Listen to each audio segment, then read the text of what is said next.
Resident Evil was built upon the idea of fighting for survival through terrifying close encounters and the claustrophobic sense of dread that precedes each turn down a new hallway. And while there's sure to be plenty of tight scares in the harrowing hallways of the new mansion, Resident Evil Village aims to terrorize its players in an unfamiliar play space. Join us as we give you a tour of the titular arena players will explore when the game releases on May 7th.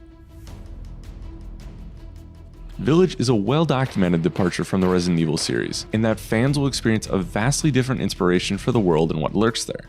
The unnamed village is pulled straight from the Victorian era, and Capcom had to walk a very fine line between derelict beauty and the scares the series is known for. During our interviews with the Capcom development team, art director Tomonori Takano emphasized the dual nature of the world he and his team have created. The concept that I was striving for was a beautiful yet terrifying locale.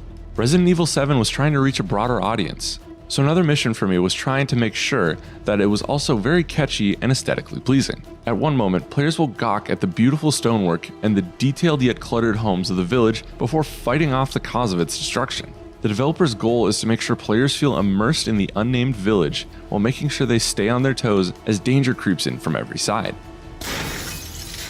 Because it's a bigger environment, much wider environment, Mori Masasato, the game's director, told us, we want to let players understand that the environments are not just expansive in terms of horizontal, it's expansive in terms of vertical scale as well.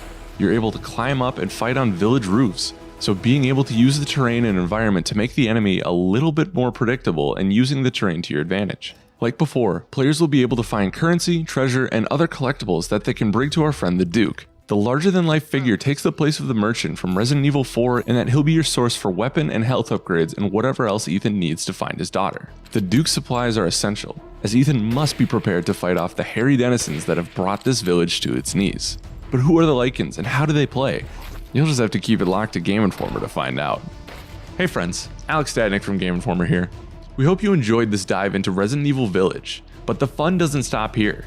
Be sure to subscribe to our YouTube page, as we're going to be rolling out more great exclusive looks at Capcom's new horror game as the month goes on.